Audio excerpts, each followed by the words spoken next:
moving on to example 6. Again, I'd like to do this by using graphs. This time the question is union. Union is represented by the symbol U.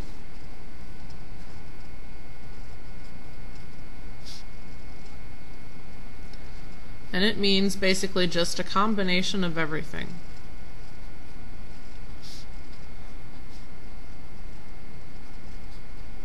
So no matter where it is, include it. Alright, so if I have 1, 2, 3, 4, 5, 6.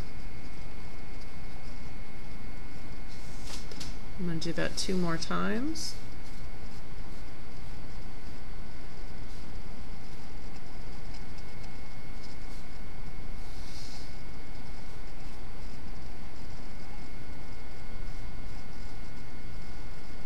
Okay, well, as I did up here, between 1 and 3, including the ends, is the first one.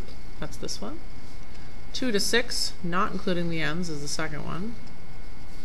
And then if we want to take the union of these two sets, we want to shade in everything here or here, all together. So starting over here, I have some shading on the 1, so I'll include that. This one goes all the way up to 3, but then the other one is 3 and it keeps going all the way up to 6. Now 6 is not included in either spot, so I can't include it in my union. But basically that is everything. If there's any shading on either one, I have to include it down here. That is my answer, from 1 to 6, including 1, not including 6. So 1 to 6, like that, is my answer.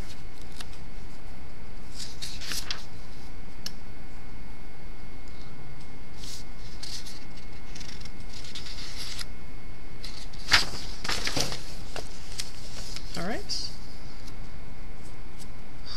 So, what is the intersection of these two things? Remember, the upside down U means intersection? Well, from negative infinity up to 10. So negative infinity is the left end, and 10 is the right end. Looks like this. Negative infinity down here, up to 10. Let's stop there. Alright, the other one is the left end is 15 and the right end is positive infinity.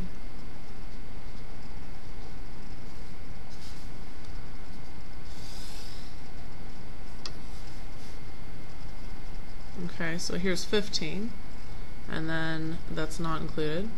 And then the right end is positive infinity, which would be this way. Okay.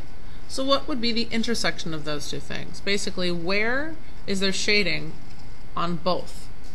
No, that's not shaded on both. And here there's no shading on both. And here there's no shading on both. So the intersection of these two things is that they don't have any overlap, because overlap is what you're asking to find when you're asked to find intersection. So my answer is that there is no overlap.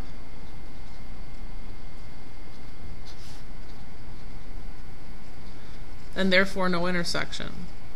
So my answer is the empty set. Let's try those two with union now. Negative infinity to 10.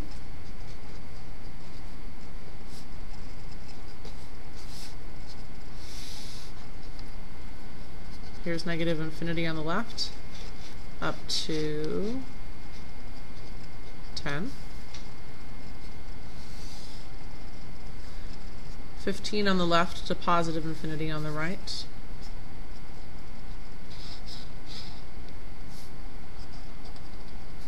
And then what's the union? Union is anything that's on either one, include it in the answer. So I've got this one, that section I should include. I can't include 15, but I can include the rest of this. So anything that's shaded above, I can shade on my answer line for union, because union means to combine everything. Anything that you have in either set, put it in the answer. So how would I write this answer down here? There we go. How would I write that answer? Well, here's how you do it. You say that you have this section over here from negative infinity to 10. You also have this section over here from 15 to positive infinity. And if you want to put them together, you actually use the U symbol for union, meaning the combination of those two things is your answer. Well, wasn't that the question? Yeah. So sometimes with union, the question and the answer are the same. Kind of strange, huh?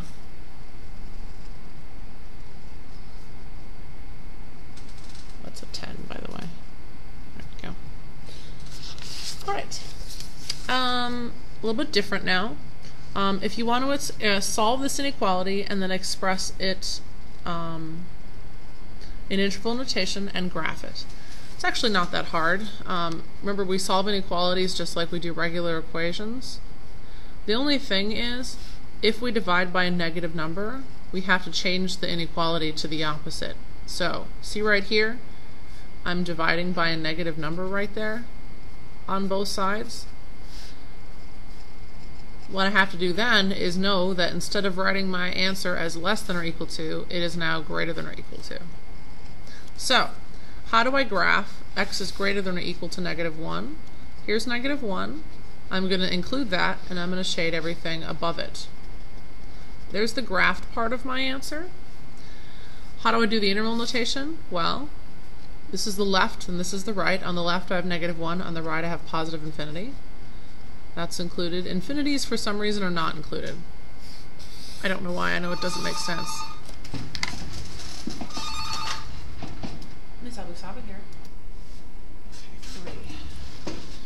Okay. Example 10. Again, just thinking about this as a regular equation, I would move all the x terms to the left. This is very important. A lot of people think that, oh, they can just move the x terms to the right. No, you can't. With inequalities, it has to stay, it has to have an answer where the x, the variable is on the left and the numbers on the right. So if you don't solve it that way, when you get to the end, you won't be able to graph it correctly. And then your interval notation will also be wrong.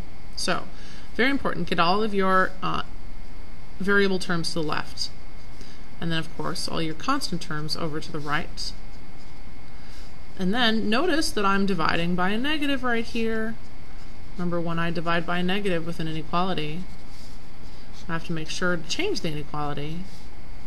So, greater than becomes less than. Okay, so x is on the left, x is less than 4. Alright, how do I graph that?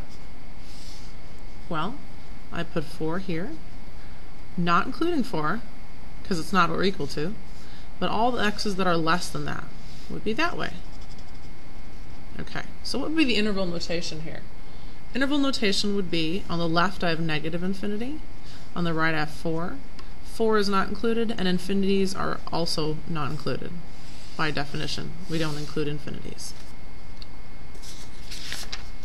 Alright, here's the last example. Okay, here I have 3 parts. An equation has a left and a right side. This has 3 parts, but I still solve it the way that I would an equation. Instead of doing things on both sides, meaning the left and the right, here I do things on 3 sides or 3 parts. So as I solve 2x plus 3, the first thing I would want to do to get x by itself is subtract 3. The only thing is I'm doing it on all the parts, not just one. Then, to get the 2 off of the x, I would divide all the parts by 2. Again, notice I'm dividing 1, 2, 3 places by 2. So what I get is this. X is somewhere between -1 and 4. If I were to graph that, all the x's would be between -1 and 4. Not including 4, but I am going to include -1 because of the equal sign, and I would shade in between. That would be my graph of this. And then finally my interval notation would be -1 on the left, 4 on the right, including -1 and not including 4.